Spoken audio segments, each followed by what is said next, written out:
Good afternoon, everyone. This is an update on when we're going to start to see shortages. Here's your timeline. Products are not going to be as available. That's going to affect our economy and other nations across the planet. So are we ready for this next step of the reset?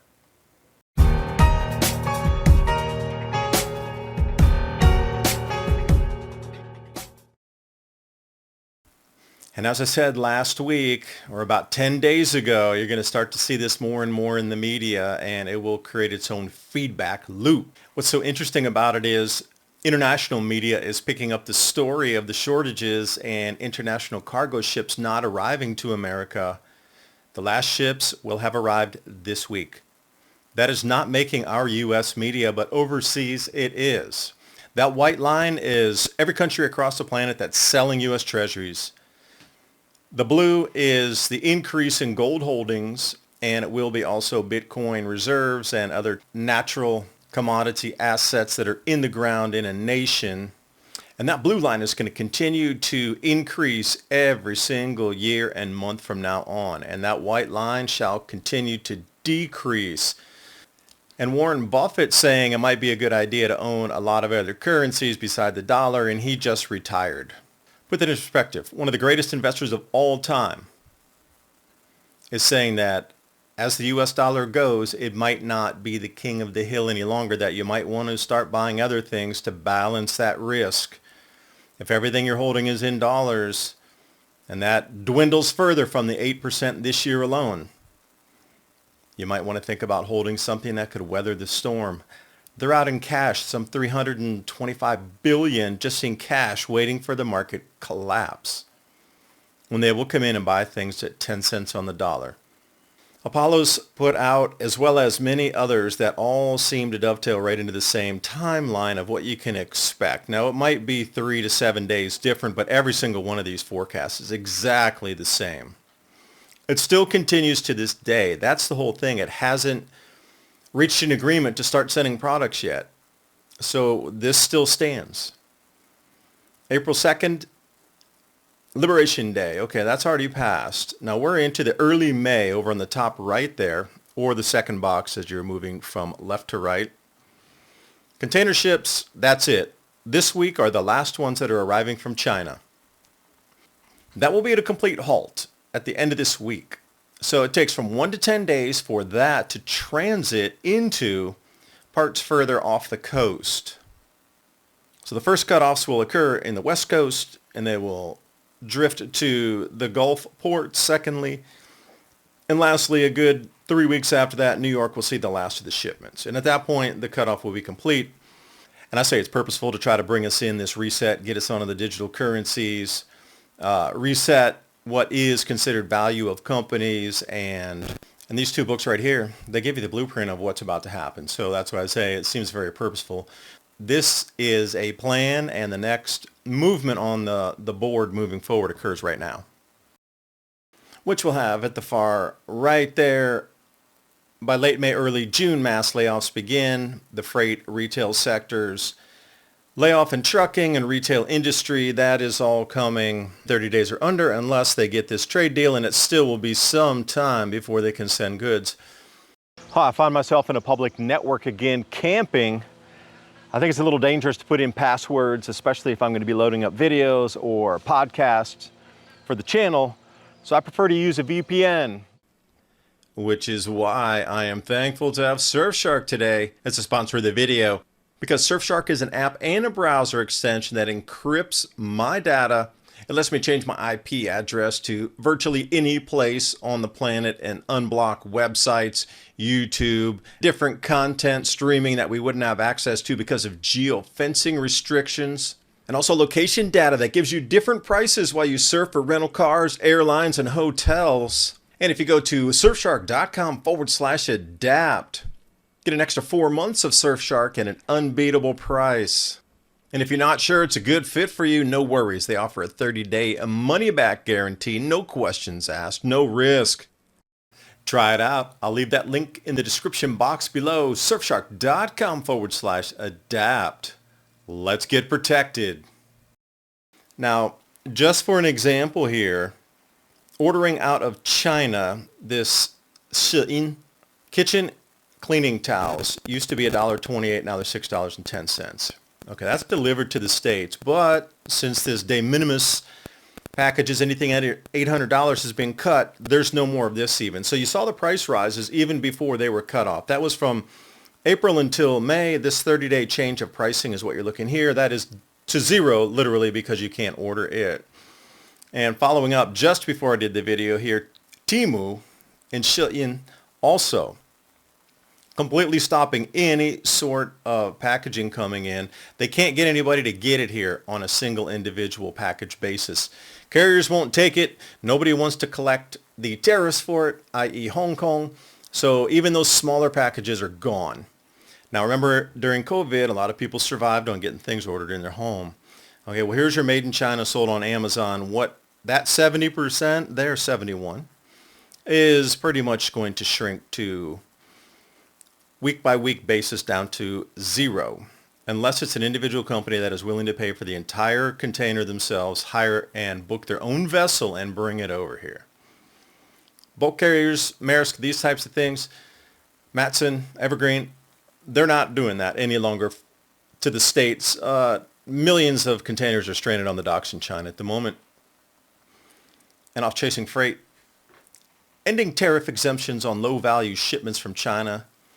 That's going to slash air cargo revenue by $22 billion, reshaping e-commerce and kicking consumer prices, should you say, through the stratosphere.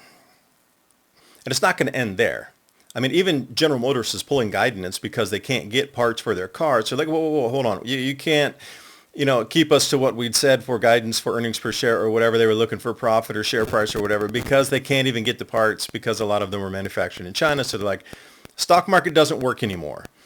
And just below that, from the International Monetary Fund, stating that the global economic order is undergoing a major reset. Oh, you mean like this reset? Yeah, it's all planned. I really, not political sense, but I think Trump is here to oversee the bankruptcy proceedings of the United States.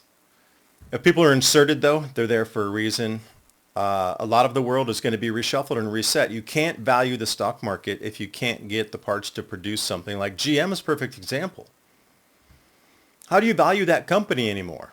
They can't get the parts they need, and it'll be sparsely here and sparsely there, and maybe sometimes, like the entire stock market, the way we value it is gone. There's no way to do that. We have to think of an entirely new way to give value to companies. What do you think about the airline companies? Like they were talking air freight, air cargo, airlines themselves, passenger travel.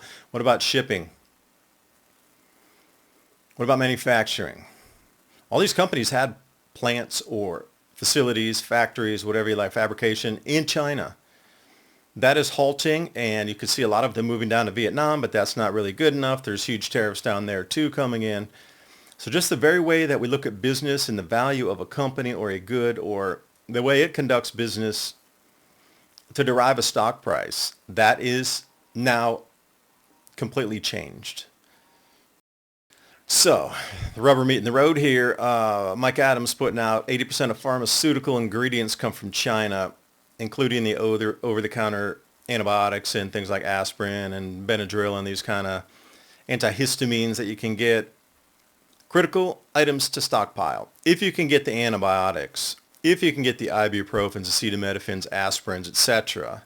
Hydrogen peroxide, rubbing alcohols, medical gauze, any types of Band-Aids or tapes and this sort of thing, get it. Another one that not a lot of people are thinking about, toothpaste, shampoos, and razors. I can go about maybe 7 or 8 days and I start to get really itchy and then I need to shave. But think about the one from Spain off the bottom there, batteries, radios, flash lamps, all sold out. People were asking for printed newspapers because they couldn't get anything on digital. They couldn't buy anything. Cash suddenly was in high demand. They were getting premium for cash. No credit cards, no ATMs, no crypto. So if you all say crypto won't work, yeah, well, no, neither will your ATM or your credit card. And then trickling down to the dovetailing of airlines, look at the airport arrivals here from international tourists, down, down, down. They're just not coming. Everybody's angry. And then if we look, China canceling U.S. pork, the largest since 2020. Well, that was during the COVID time. Hey, you can't send it over. This is off the trade wars. So look at that blue dot on the right. 10,000 metric tons canceled. They did the same with beef as well.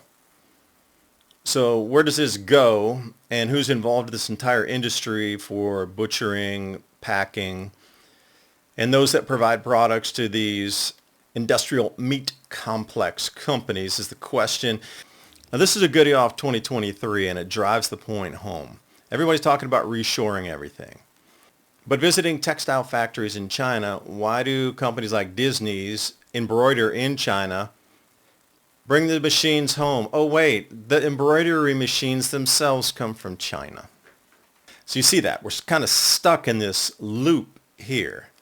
Everything we need to reshore is also produced in China in terms of manufacturing and fabrication equipment. That is made in China, so how do we even get the basic machines to come back here and even try to do something as simple as embroidery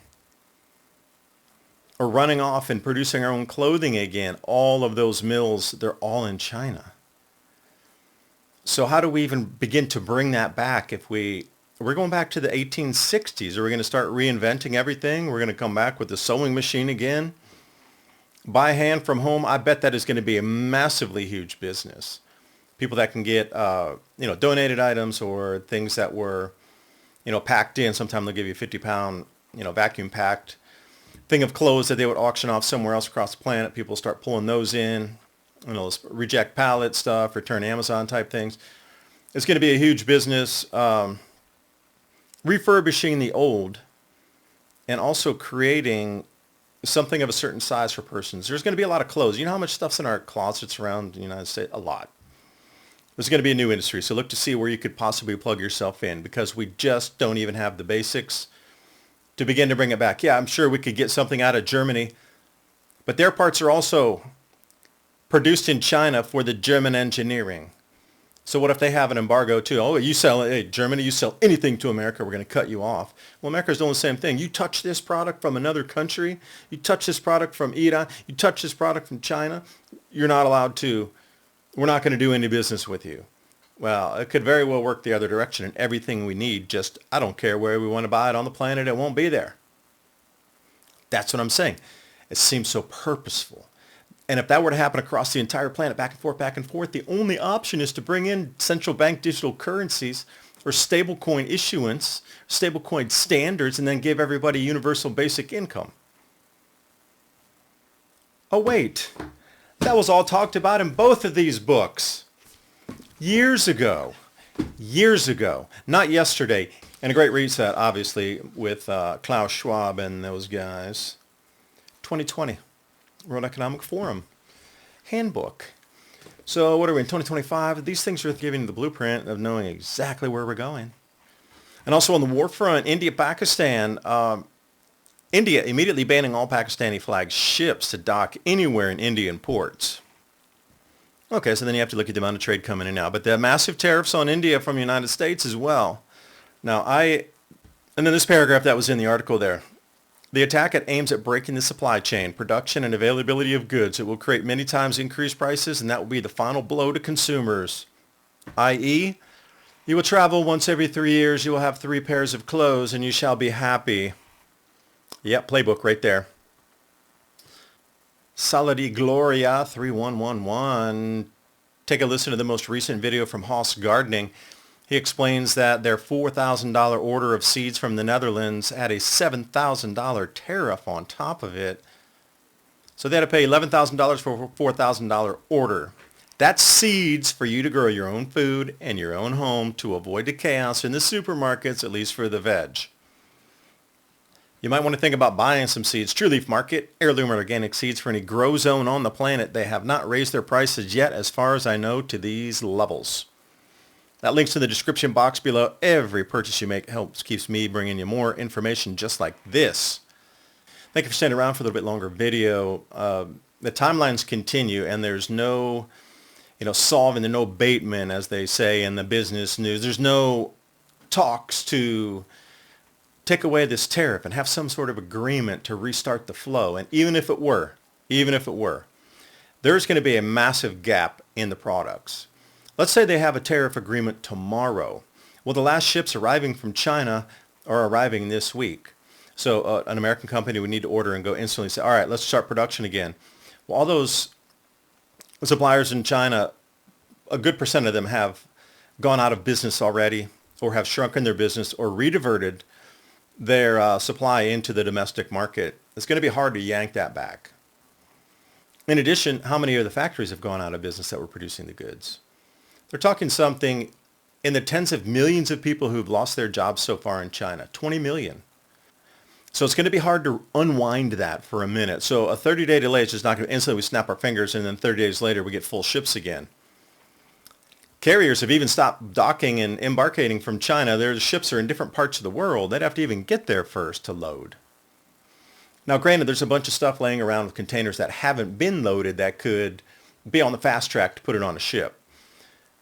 But who's going to get paid for that? Because a lot of those companies have already gone bankrupt. You know, there's a lot of, let's say, things to unwind in this. It's not going to be instantaneous. It's never going to go back to the bicycle chain smoothness that we were used to. The reshoring of most American business will be an on-demand type of manufacture, 3D printing, whatever it is, robotic manufacturing on demand. They're not going to run off, 50,000 like they do in China. They're going to do it on a probably 100 basis or 1,000 basis, and then they'll manufacture it and it'll go off some sort of like local shipping. That's going to be a big one here in America moving forward. It's not going to be, to compete with the post office to deliver. That's why these drones are around. They're going to pick it up directly from the manufacturing facility and send it off to you. And I'm going to continue to bring you the updates as I find them. But so far, there's been no movement in the break of this tariff war. Now, maybe Monday morning we wake up and it is. But again, all the damage that has been done going back into China is not going to be easily fixed. And it would be through the summer before you would start to really see anything coming back from China. Even at that 3-month gap, it would show the vulnerability of our just-in-time landfill business model that we've set up for failure. So I do wish you the best in your preparations. Hope you got something out of the video. I will see you next time. Bye for now.